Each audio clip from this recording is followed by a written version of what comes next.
Great. Namaste. I'm Mona Flynn. Thank you for joining us for a yoga session, stress relieving. We're going to cover some superpowers of yoga.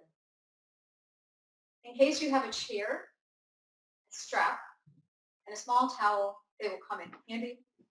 The idea is to show options of possibly using a chair and then doing without.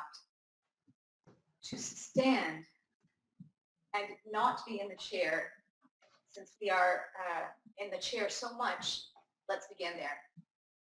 If you will, stand behind your chair.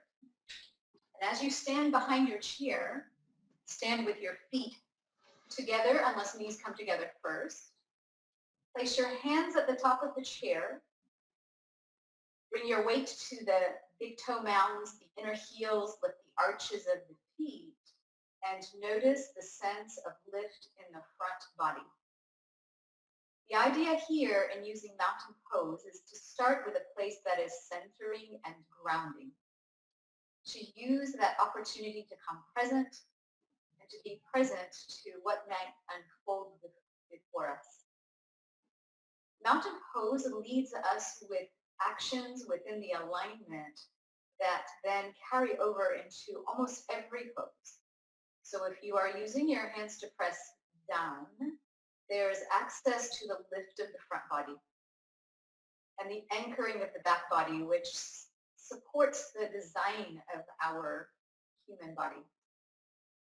If you continue with this light, constant action, there's this awareness of being able to lift the ribs away from the pelvis. So we're getting a little bit of a tractioning effect. Notice how the isometric work helps with rooting the legs and elongating the spine in general, those two opposing actions. So therein lies the first superpower of yoga, and this is relevant to asana, to the physical practice. Extension of the spine is the common thread in all of the poses. So to counter the sitting and the effect of gravity, we want to find ourselves in all poses being at our longest spine and strengthening all of the supportive structure of the spine to hold us with length against gravity. Remember mountain pose, lifting the arches of the feet, finding the sense of lift in the body, noticing the lift of the pelvic floor, the lower abdominals, the kneecaps, the heart in general, and let us continue. You will need a strap as you step feet wide. You don't need the chair necessarily. I'll move mine out of the way. But the strap is going to give us a little bit more access to a warrior two in both hip and shoulder opening. So if you'll step your feet wide and turn one foot out, bending in that knee, turning back foot in is protective of the hip, and then finding that distance between your feet, that stance that is unique to you today. The strap comes in handy in a specific way. You could keep it simple and open it up, slide it slightly behind you, and use it again for a little bit of isometric resistance. You can be more specific by creating a loop, and I'll come and show that the loop can be, it doesn't need to be small and tight, it just needs to be loose to allow you to reach and lengthen the underside of the arm. Quite often we say that in our practice, we want to use our props to help us understand the lessons of the pose. So when we don't have them, we are conditioned and inclined to remember the actions within alignment. The back hand is palm down for today, and the front hand is palm forward. And the two opposing actions for the upper body that I want to point out is what the arms are doing. They are reaching away from each other, so we could say that you are growing your wingspan. Those two lines of energy, the opposing action. But they have also an opposing action to them, and that is to think in terms of muscles hugging the bone. So if you can find a nice balance so that there is no intensity, meaning that all action in yoga is light. there is this awareness of this broadening, and there is this awareness of a centering, and it all comes from those two set of actions. While you hold that constant and light, the legs are on, and you can draw the legs toward each other, feel that sense of lift that mountain pose reminded you of. And before we give this away, turn and look over the front hand. That lengthening of the underside of the arm comes from the base of the shoulder blade, from the medial border even. Inhale, find your longest spine, and exhale and slowly revolve. You can bring your feet back together or simply revolve, but as you do, if you have a loop, adjust and give it to the other hand. Look down if you're not sure. Make sure you're walking the tightrope, so to speak, and take the strap up and over. It rides just behind you. It provides that opportunity to include this isometric resistance. And then turn and look over the front hand. Everybody knows what to do now. The arms are reaching away.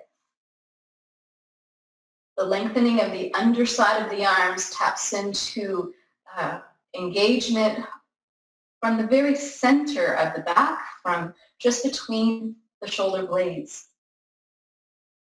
You can feel the lengthening of the neck. And quite often we get carried away, we're enjoying where we are, and we might find being on autopilot that we are resting on our legs. So I'm reminding all of us the action of the legs, right? We're rooting down to feel the sense of lift. What participates in lift? Take a deep breath. Find your longest spine. And as you exhale, slowly bring it in. So warrior poses are empowering, and it is not just the alignment, the physical practice, but what tends to come up when we build time. When we build time, then what arises to the surface begins to allow us to tap into some other superpowers of yoga. I brought the chair a little bit closer, and I'm going to turn and use the chair. It is an option here. And as I face the chair, I'm going to make this very simple, stepping one foot forward and the other one back. And the idea is to use the rebound energy in this warrior one practice. So you could do this with the wall. The chair is not an absolute. But what you can begin to adjust in your warrior one is the length of your stance. We have an opportunity to lengthen the psoas and to tone it as well. You can take the back leg well back and decide that you want a little bit more of a challenge balance-wise. If you will bend in the back knee and drop your body weight, and just building time, waiting on those muscles to agree with what you're asking, use the time to bring your awareness to a couple of things. Hands pressing forward.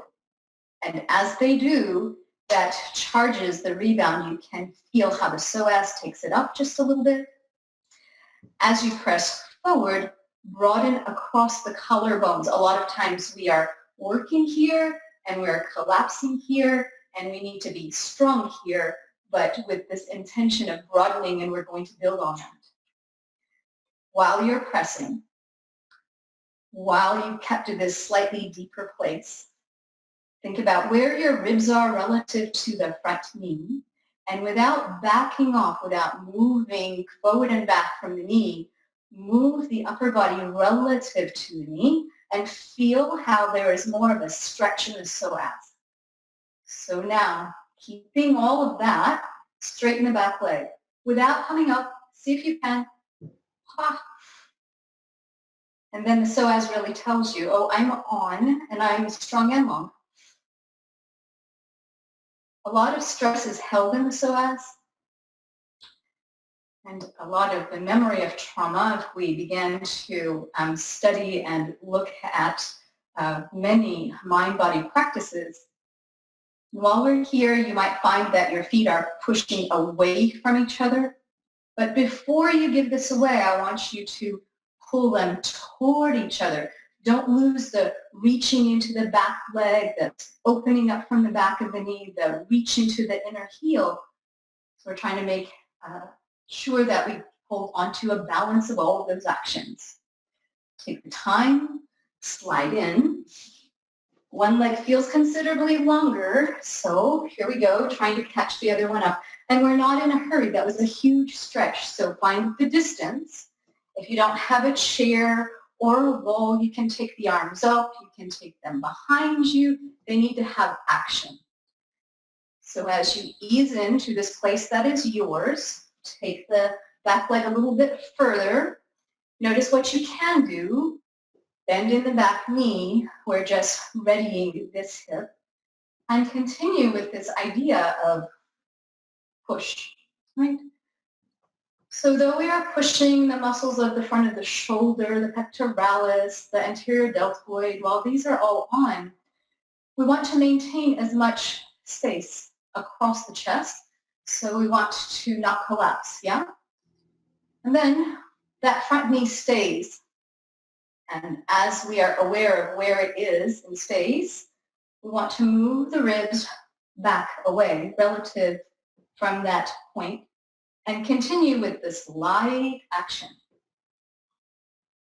As you exhale next, begin to straighten the back leg and notice, is this side different?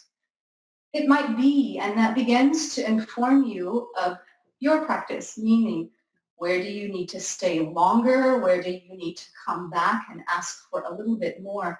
It does make a difference to put your mind on your body and make note of what you notice.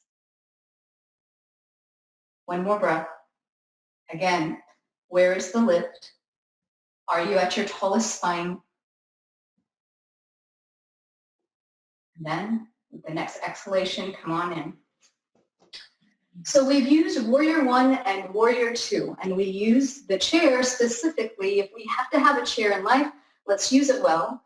And this time we will continue with hip opening and shoulder opening, their counterbalance, and we will go back to our strap.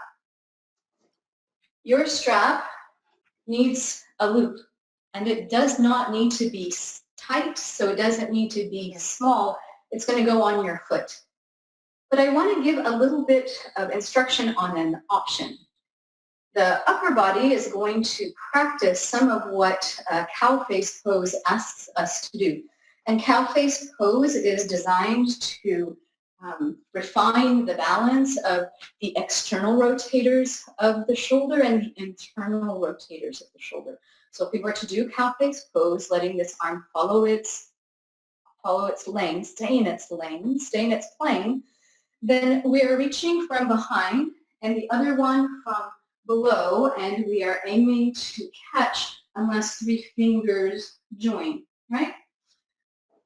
But what we are actually practicing here is going to be dancer's pose, a preparation in Natarajanasana, and the arms above are going to do the job of the top arm. So if you find that you're going to prefer the more classical cow face pose, take your time, enjoy that pose, and you will reap the benefit of what the upper body is going to do.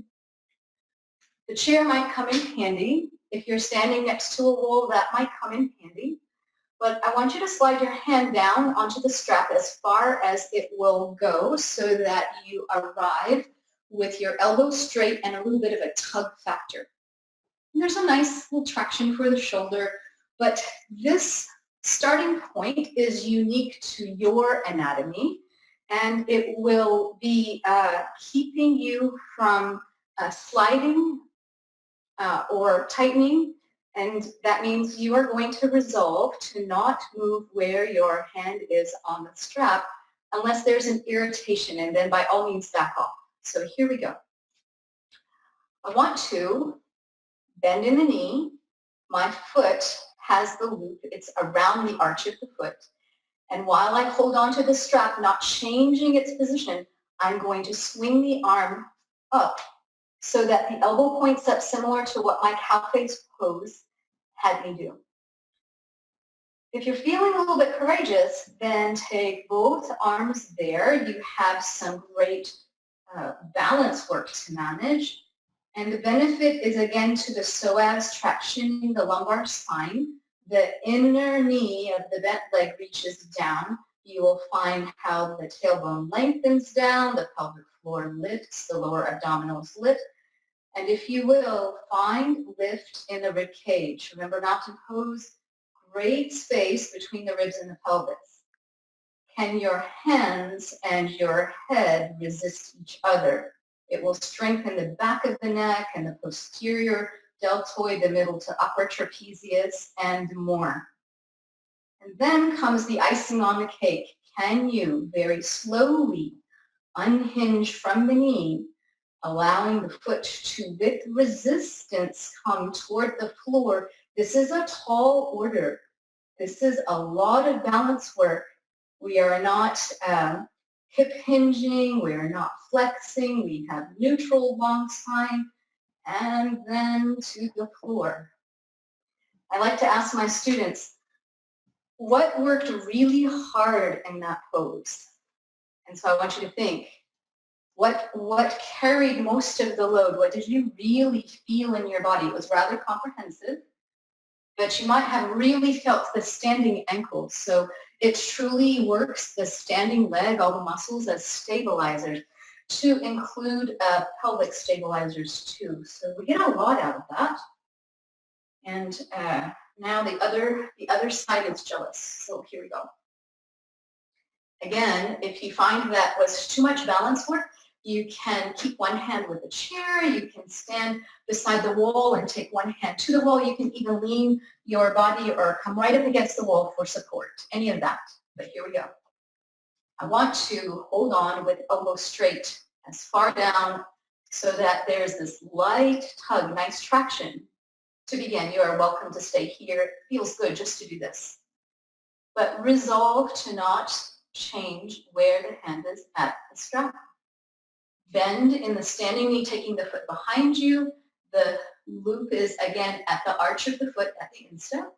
And then you're going to turn the palm and swing the arm up. So the elbow is really where the cow face pose had us. And here we go. I could stay here and take the other arm up. Eventually in Natarajanasana, the back bend aspect of this pose, the great extension of the spine, needs us to reach back and catch our foot. And so this preparation is to strengthen the stabilizers and strengthen the willingness for extension, which is quite opposite. Oh, my strap slid. It is quite opposite what happens when we sit in a chair for so long. We settle into the patterns of flexion that are our autopilot habits. So both arms can be holding. You can resist the head with the arms. There's a lot going on in the back body engagement. The psoas gets great toning. The standing leg has a challenge. And we have a lot to notice, which brings us to another superpower of yoga. And that is honing our focusing skills, right? We take the mind off the racing places and its autopilot habit, and then we give it a break. And we use those focusing skills and therefore refine them. Let's continue.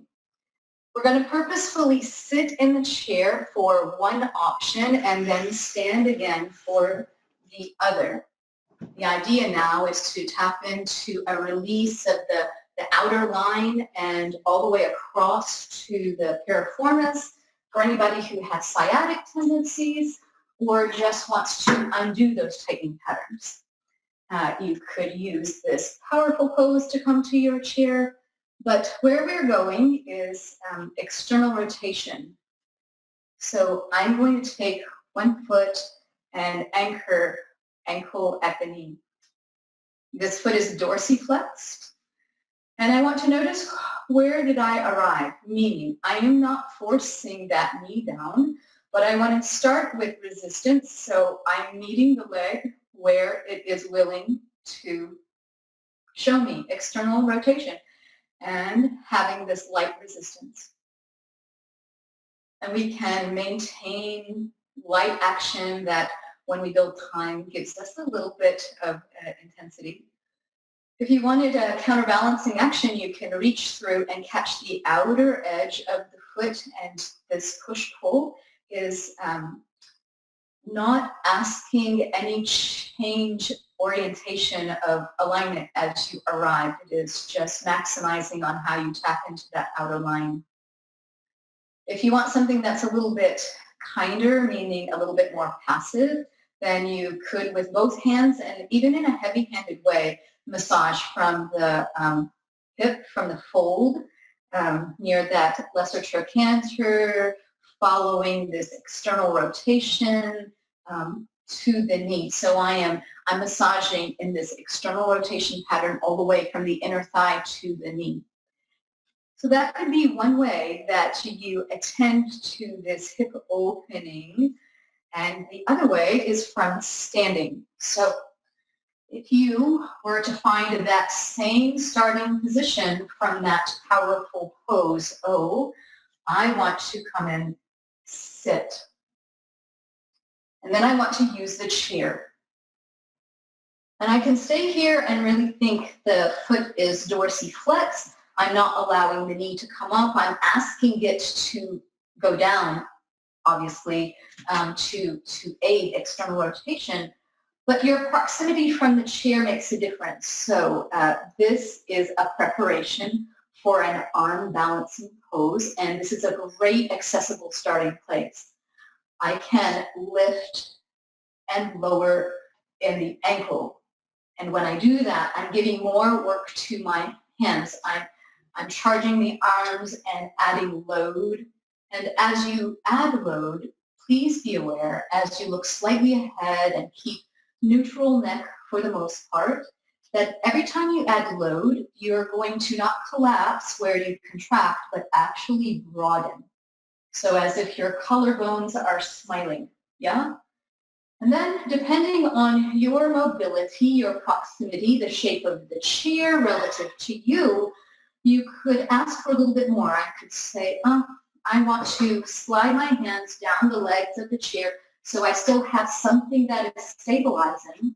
But in bending the elbows, I'm going to hook the ankle at one elbow, and I'm going to rest the shin on the back of the elbows. And wow, I have a little bit more and significantly more of this outer line of the body release. And yes, the standing calf is doing a whole lot of work. And then come on back. So in your own practice, if you know this pose or if you are wanting to work deeper, then do it out the chair, put your hands at the floor and keep adding more weight until you're able to pick up the standing leg. Yeah, so it's on arm balance. Let's do the other side. So I want to sit. I want to dorsiflex that foot, send the bent knee away, keep finding this challenge, right? The challenge is the balance work and this remembering of the lessons of the prop, what mountain pose gave us. Come on down and begin to come and go. So it's a nice way to tease the tightness out, but to add load and really begin to understand what are we asking for without overdoing. Come on in, lift the heel, ease in. Keep broadening across the collarbones. What you'll find when you do that is that your neck lengthens. You'll feel the awareness of the sides of the neck lengthening even.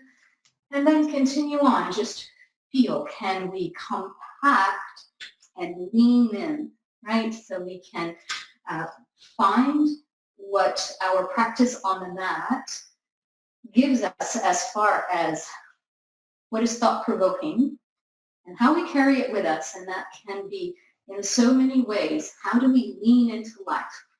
How do we take a challenge and stay with it and not throw in the towel and find our place in it? Another superpower in yoga, just to help you stay present to what might be the challenge. And then come on back. One side is different. be aware of that. Let it help you understand where to come back and ask for a little bit more. So before we go to more of an inversion, we have two more things to do. We have a fun inversion. Yes, we should. And then we want to come to more extension because we just had a really huge contraction. So I'll have you again use the chair, and you'll be able to decide very quickly if you're going to do without the chair. The strap will come in handy. And we'll start with this understanding of opening the front body. So if we were to do something very simple, like take the arms back behind and reach them more down than back, and lifting the gaze so that we find this, my spine is extending, and I can think in terms of how the cervical spine follows the rib cage, the thoracic spine, the willingness, and feel what is possible and where your head is going. So what we are not doing is dropping the head back. And we're using this position to stretch the pectoralis and the anterior deltoid and all of these muscles that are usually here, yeah? And so the more that we would want to lift our gaze, take on this back bend, and begin to invite the arms back, the more we find ourselves in our heels. And we want to use that.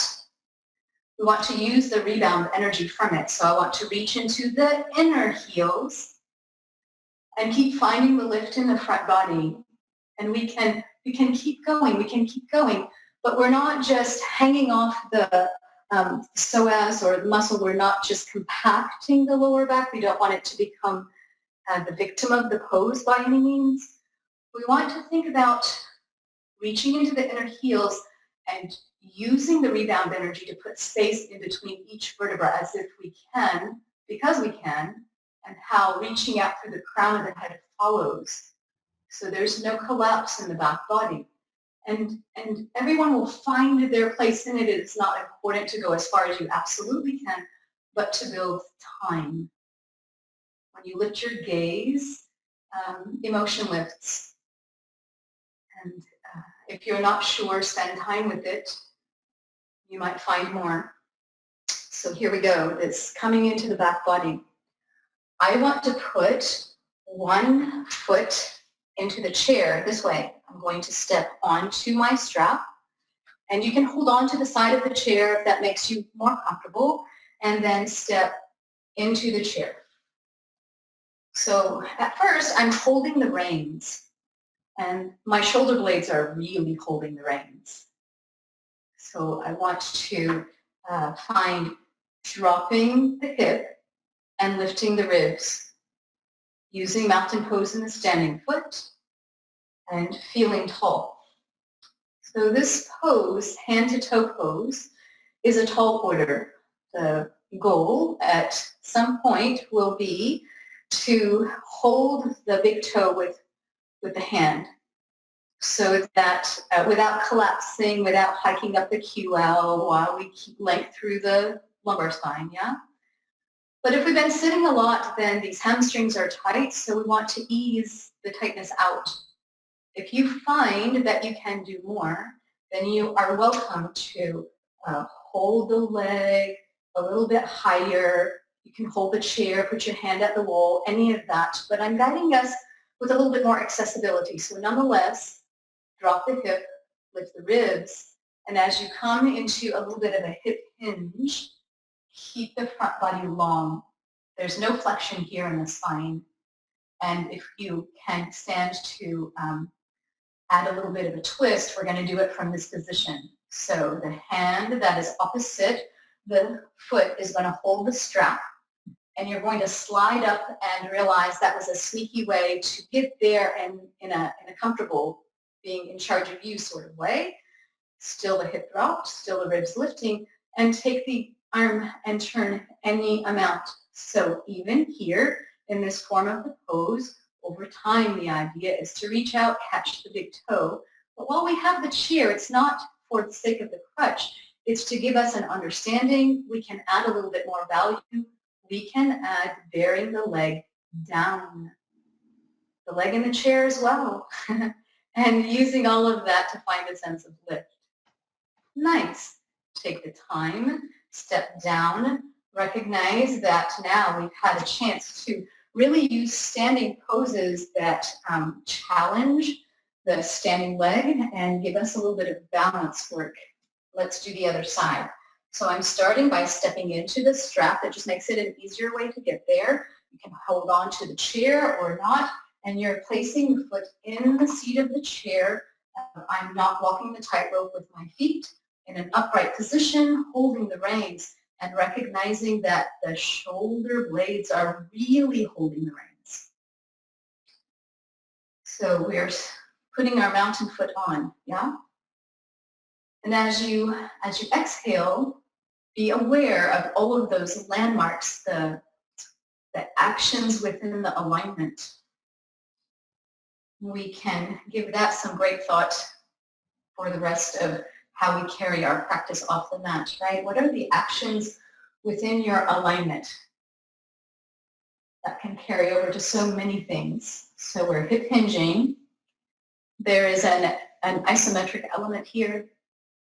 And as you come and stand and decide how much of that rotation to take on, remember, the hand that is opposite that top leg, the chair leg, is the one that holds the strap. You are able to slide up, stay in charge, take the free arm behind you, and dropping the hip, lifting the ribs, bearing down into both legs, being at your tallest spine, and recognizing that everything we've done so far has been rather comprehensive, meaning despite the fact that it gives attention to a certain part of the body, everything participates, right? Think about the light back then that we did. It is in play here to a degree, despite the fact that your spine is in neutral. All right, let's step down and have our final challenge, all right?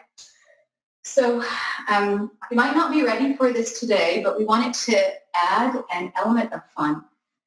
And whenever we have inversion,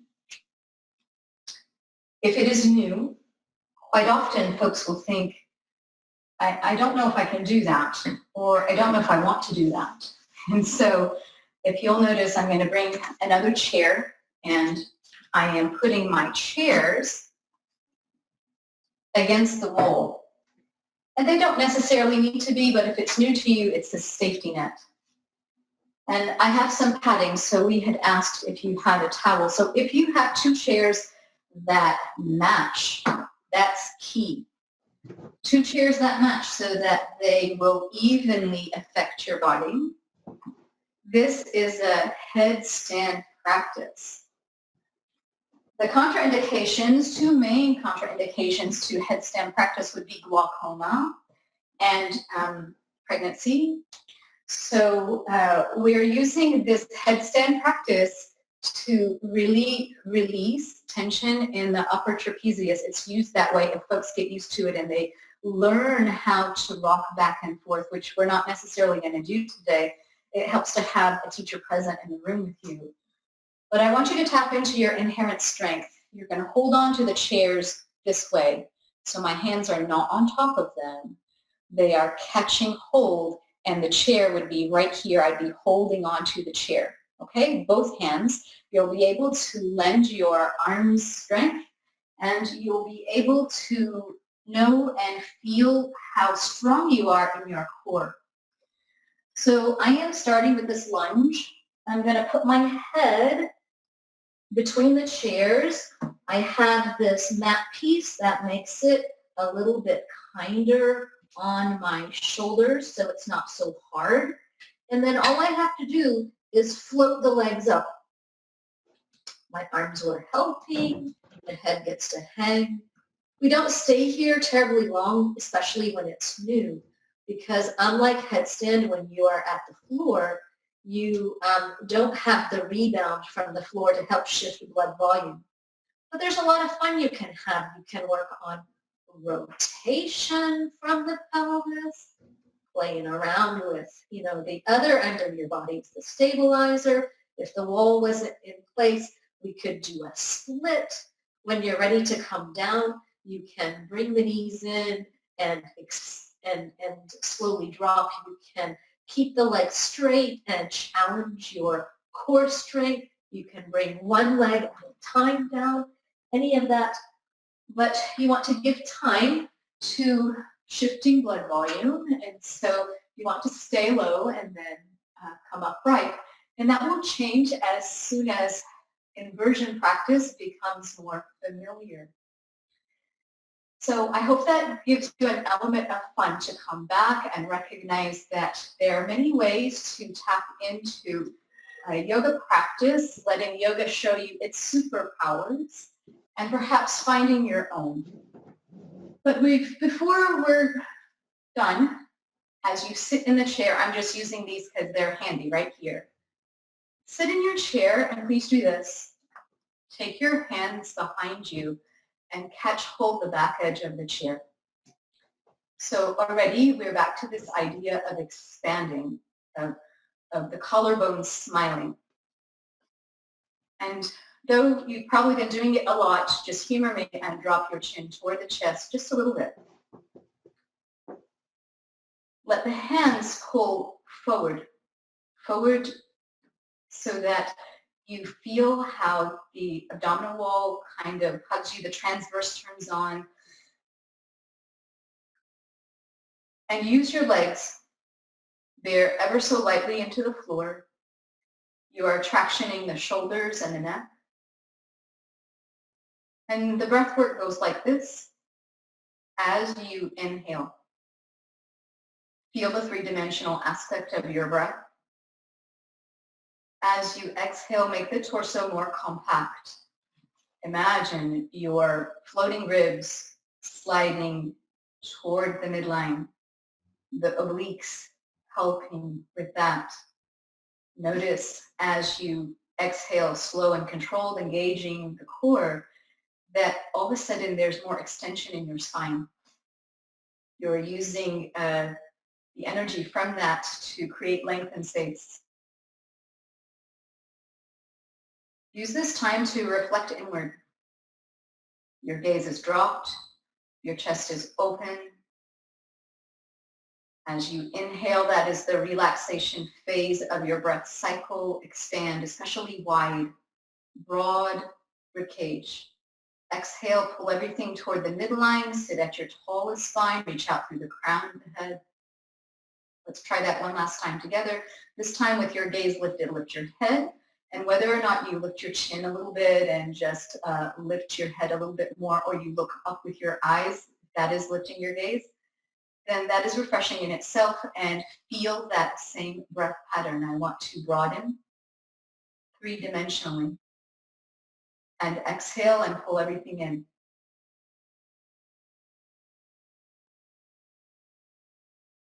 And so if there is nothing more that you can remember to borrow from this day's practice, please do that.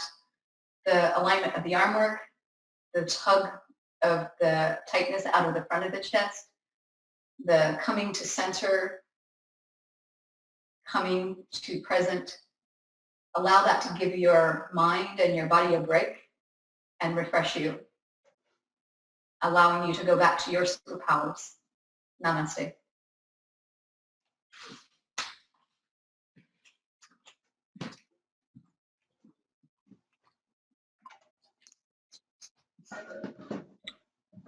Thanks, Mona. All right, did everybody have a chance to try that? I couldn't see. Yeah, I tried that. The last one is really difficult. I must admit, I skipped inversion. I do that at yoga class as well. So my mind and body, plus I'm not set up here with two chairs. But, yeah, but otherwise, I managed to keep up with most of it. Hey, you have a yoga wall. I have two. Yes, I do. I go to a back class and we spend a lot of, when I go, and I think they're open again. So hang from the wall, which is. Absolutely. Absolutely. I didn't have another chair, but I know how to do headstand. So. Right. Yes, you do.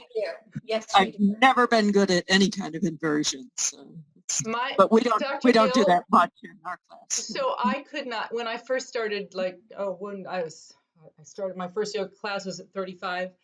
And when I started exploring headstand, I was like, and I said, you know what? The moment I can get my headstand is going to be the moment that I feel more grounded, right? Turning everything upside down. And it helped. I had a really good teacher at Holy Cow Yoga who she broke it down in so many little pieces where, you never had to do it, but she broke it down in little pieces and it made it so that, oh, wow. Right? You can also do just legs up the wall. Just legs up I've the done wall. that too. That's so yummy. That's like 3 minutes of that and you are chill, zen. Yeah, we do. Well, as I said, I go to a back class, so we don't really do the headstand much in there, but the hanging from the wall, that's great. Oh, the That's why we traction. all go to the back class, and legs up the wall is another good one. Traction is our friend, right? Absolutely. So I was able to record it. So if it didn't record, let me know. I Okay. used my, I have, I can't even remember the name of it right now, Camtasia, and I could capture it on my screen. So I can see if it worked. Yeah. Good. What was that? Nice. Next Yeah, time, it's a nice lesson, Mona. Yeah. Thank you. Lisa, you lead us next time. It will be fun that way. Yeah. Nice to have you all here. Thank you for asking. Thank you. Yeah. Thank you, Mona. Thank you, Mona. Really appreciate that. Have a great Good week. to see you all. Yes, I Yeah. will see you guys Yeah. on Monday. Yes. Oh, you're first. Are you the first one I up? am the first I know one. you're the first Just day. call but me yeah. number one. Good. We'll have fun. Good luck. So do your yoga practice before you join us so that you're nice and relaxed and ready to go. Yeah. Mona, Yeah, I you'll be did. successful. You'll know this for sure. My husband and I did a liver cleanse. Oh, does that make you chill? And just your whole body's feeling like okay. My husband looks 20 years younger from this liver cleanse. He looks phenomenal. So yeah. What is it? Yeah. It's Ayurvedic. It's an Ayurvedic practice, and it really does help release stuff that's being held in your liver. And he had such inflammation.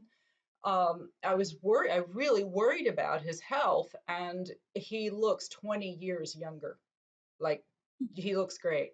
So anyway, that's the stuff that I'm going to learn more about when I do that training. That's awesome. You should share your protocol. There's so many. That sounds really great. Yeah, well, that could be part of what we talk about when I do my presentation. Great. Okay, awesome. Nice to meet you. And she was Good. well behaved, wasn't she? There was no barking. She was down on the floor doing her yoga positions. Okay. Okay. Yeah. Great. Good for her. I missed. What's her name? It's Queenie Ruby Queenie. Ines McQuaid. She's got Queenie a full Sinop. name, That's awesome. She's beautiful. Bye. Well, thank you. Thank Okay. you. Bye bye. Mona. Thank you, Mona. Yeah. Goodbye, everyone. Have a good day. Have a good one. Bye. Thanks all. Bye bye. Thanks. Bye, Sam.